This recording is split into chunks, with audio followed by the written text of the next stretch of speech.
Good evening, everyone, and a happy Sunday to you all. I wanted to jump online and record a video.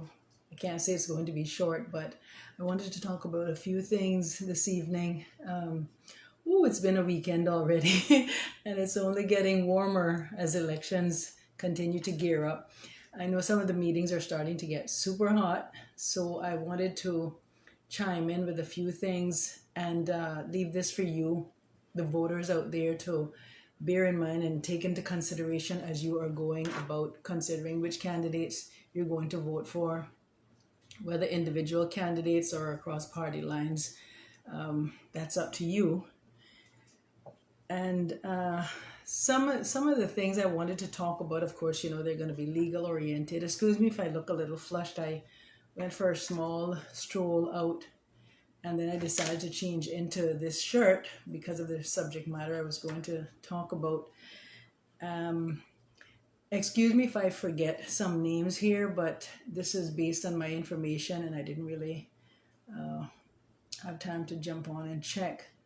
And this is not to show, to throw shade at any incumbent that is presently running or decide not to run again. And this is not to throw shade at any candidates.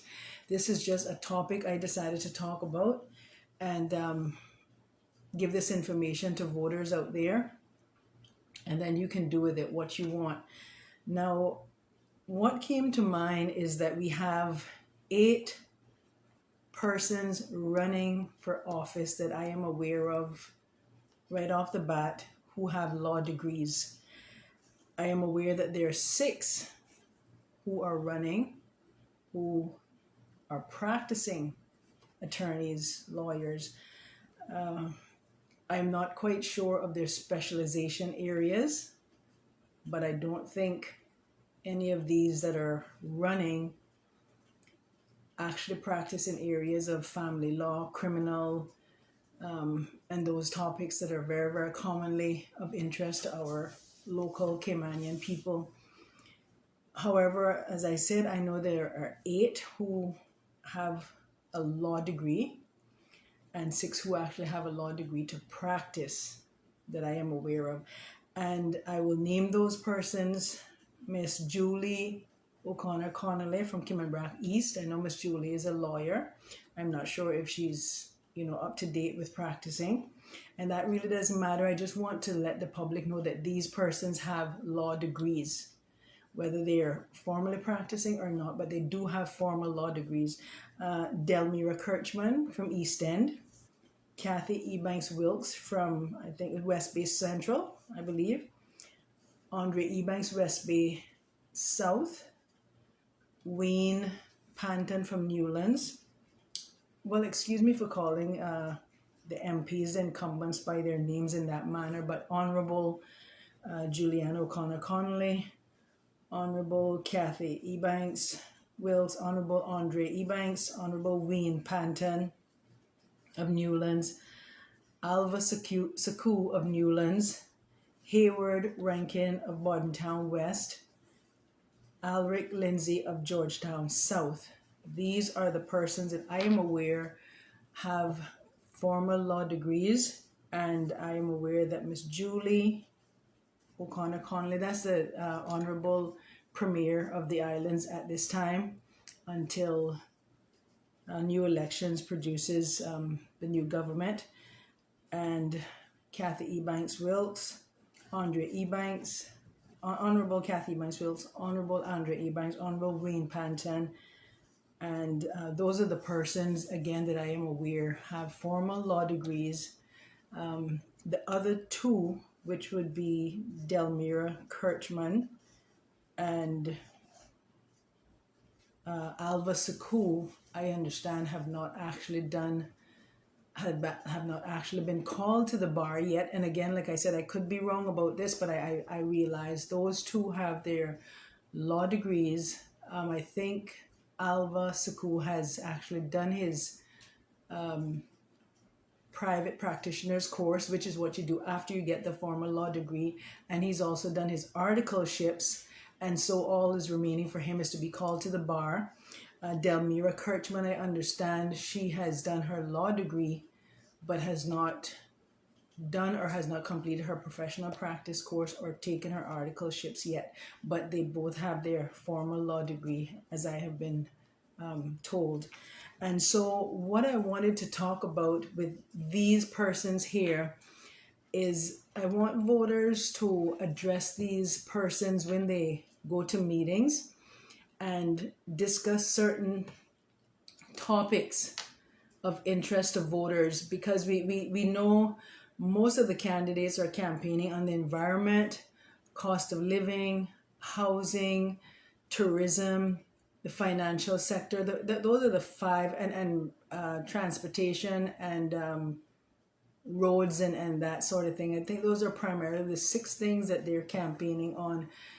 When I was campaigning, I wanted to talk about what I call social issues, and those have to do with the legal system and the law, which for me is a foundation of any of these issues that our candidates are campaigning on, because the law is the foundation of our countries. The law is what deals with every single aspect of our lives and everything that affects us, including these six things, right? And some of the things our working class and low income and the average class and maybe even some upper class voters that I want you to discuss with these candidates and outrightly do so. The Consumer Protection Bill that was tabled from January 2017, and now we're in 2025. There was a discussion paper before that in 2015. We have the Landlord and Tenant Residentials Act that was passed in 2009 and was not enforced. So this is 2025. They've done one or two amendments, and 2 years later, it's still not there for our people to have a real solid and secure foundational residential landlord and tenants act. We have the legal aid. That was one thing I was campaigning about. The legal aid law needs modernizing. I'm not criticizing the legal aid department, but we do know there have been some public cases reported in the media where judges are concerned about the functioning of the legal aid department and the way applications are reviewed, the timeliness of getting back to persons with legal aid, and the ability to be able to oh my gosh, what's the word now? To be able to qualify for legal aid is another thing of concern with some of the judges in some of these cases. I've seen maybe 5 cases over the past approximately 3 years. I would say this is just my recollection, where judges had concern about the legal aid. And again, I'm not necessarily saying that the legal aid department is a bad place, but there are concerns and we cannot deny those concerns. There are some other issues. Our Caymanian people who are criminal, not our, knock on wood, your criminal records have been keeping you under the thumb and keeping you from succeeding further in life. You need to speak to these candidates that are running in your districts. What are their intentions to do when they're getting there to modernize the spent convictions law? These are things, some of these things, as far as I'm aware, cabinet can look at without actually taking them to the Legislative Assembly. But these are things you got to bring to these candidates to ask them, because these are very crucial issues, along with some of the other issues that we're facing. Because if cost of living comes down, if we solve the transportation problem, if we solve this tourism problem in the cruise pier, if we solve all the other problems, the financial services, and you can't get a job, you can't get your spent convictions regularized in a more considerable time for our Caymanian people, and they can't get visas, they can't go away and study to better themselves and advance themselves on their jobs or to get better jobs. What's the sense of doing all the other things? And these are issues I want you to think about when you review who you want to vote for. Some of the websites that I would recommend voters to visit, I looked on the legislation.gov.ky. One person visited that site today as of this recording. Yesterday, 489 visitors visited yesterday. Caymanians, you have to visit these sites and educate yourselves. gov.ky/LRC/PROJECTS. That's gov.ky/Law Reform Commission or Law Review Commission /projects, where you'll see all the laws that are there that the commission has, that they have been intending to review. And you want to see these laws or acts or bills or whatever they're called, papers, at the stages that they are. Again, consumer protection law, that is major. How can they talk about reducing cost of living or helping with cost of living when the consumer protection is not in there somewhere? So people think. Judicial.ky is the court's office website. You have a lot of information there. Our Honorable Madam Chief Justice has really revamped this and put a lot of information on there that connects to other external websites, including legislation.gov.ky. And you can find lawyers on there. You can find the different type of court systems, how they operate. And that is judicial, JUDICIAL.KY. That's another very good site to visit. Please, they're so user friendly. You cannot mess up. Legislation, legislation.gov.ky is another, matter of fact, that's the most invaluable site on this island. You want to know what is out there, the acts, the recalled acts, the repealed acts, whatever word you want to use, the ones that are formatted in the old-fashioned style, then they're formatted in a new format that's easier to read. Then we have the bills. We have so much information on there. Caymanians, you should not say you're not educated. If you don't understand the wording, call a lawyer. I'm sure one lawyer will just explain to you what the wording means. Most of these lawyers, from my experience, and I know they're going to hear about this video, most of the lawyers from my experience, they'll talk to you for at least 10-15 minutes on the phone. If they're not busy, they get you a message and you and them make a connection. So call a lawyer. If you want to find a lawyer, call me and I can recommend 3 to you. 3 lawyers, and you can call all 3 and see which one of the best ones of those can help you out. And be educated. Get the knowledge. The civil register at the court's office, I know it's hard to get through. I've recommended people there. Call the civil registry, call the criminal registry.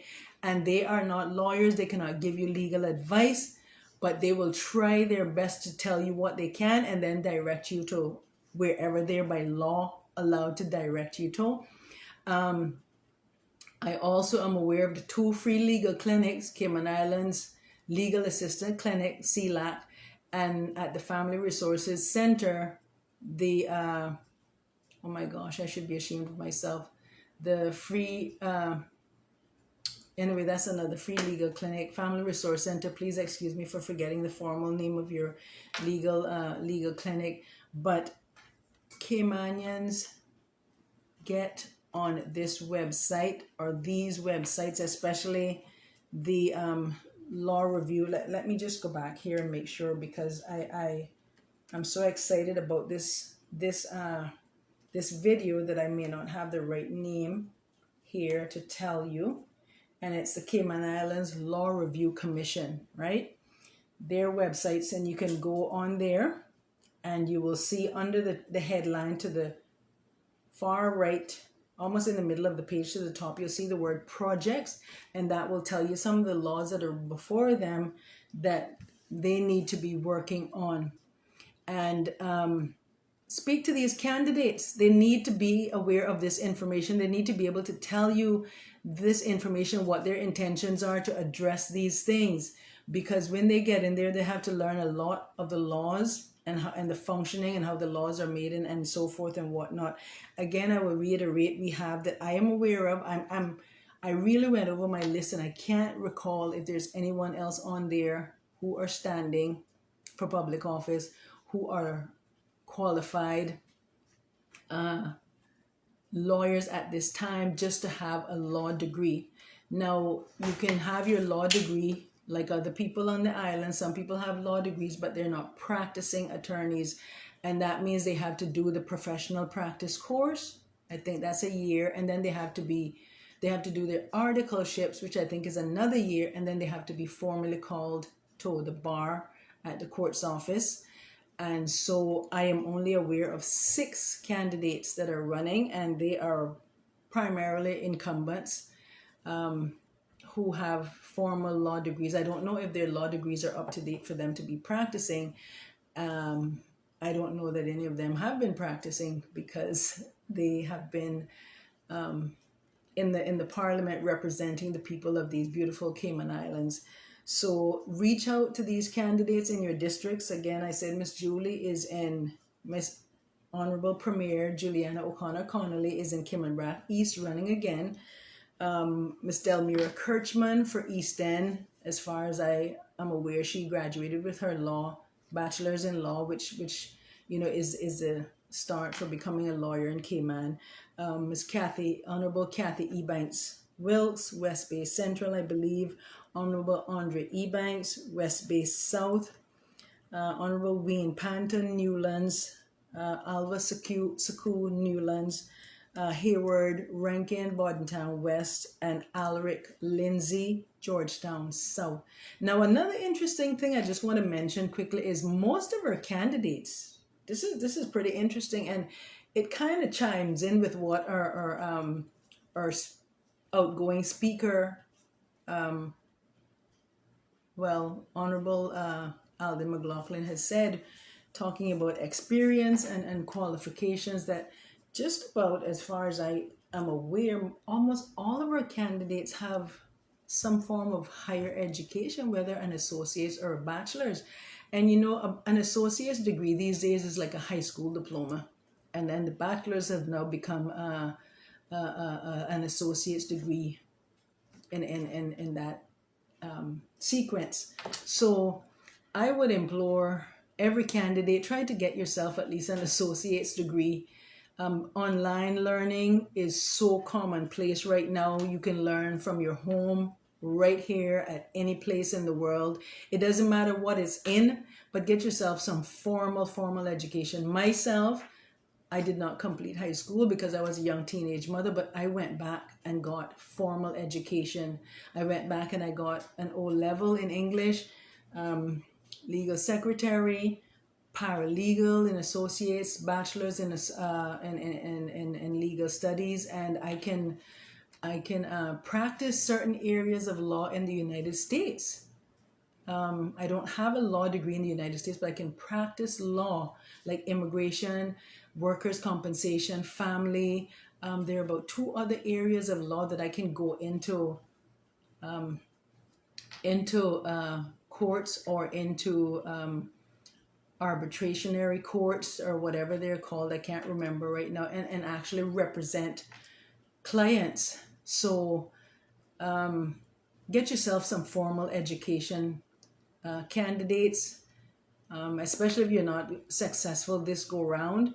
And I hope we don't get to that point where we say we can't have candidates running if they don't have formal education, because we know our forefathers built our parliaments, our legislative assemblies, and many of them didn't have formal education. But also, nonetheless, Cayman has changed so much, and we need to have some form of know-how, say how, however us Caymanians want to say it.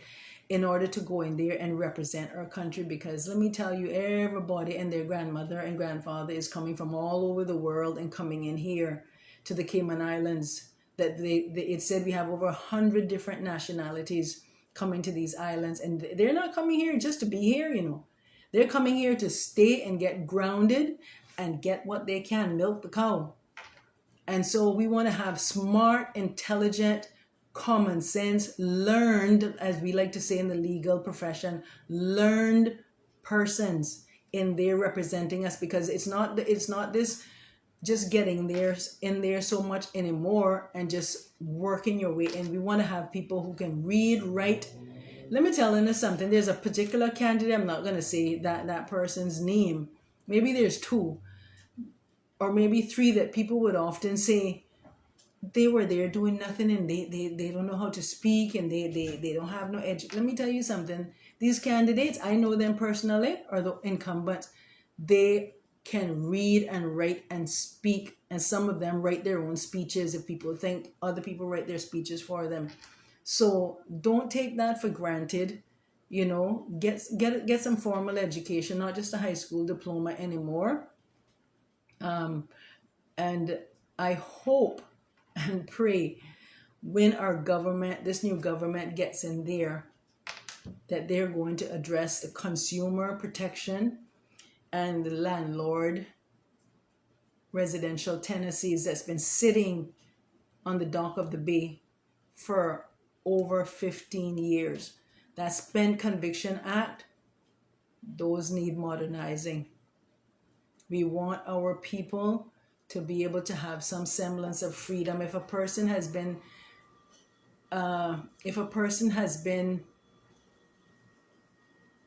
out of trouble for over 10 years, depending on the charges they went to court for, why should they have to wait another 10 years before something drops off when they can prove that they're a model citizen?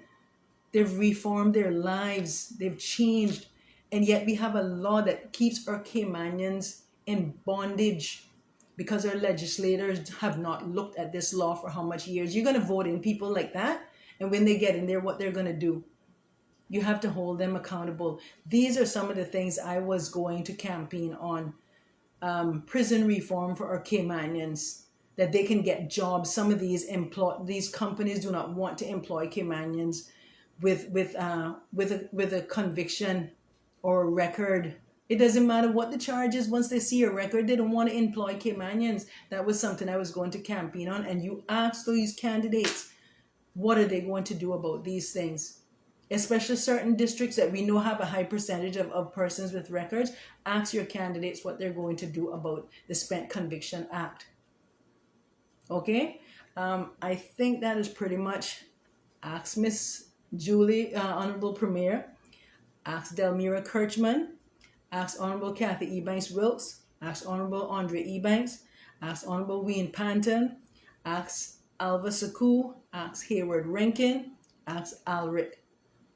Especially because they know the law and they know what it entails. But I can tell you, most of the incumbents in there now that are running again, they know too. So ask them too. And these new candidates, they have to get themselves up to par and standard to be able to answer these questions for you. Guys, it's 23 minutes. And I think that about wraps it. Thank you very much for listening to my video. And I'll be back with another one in another few days, of course. Have a good evening, rest of your Sunday, and all the best for the week coming.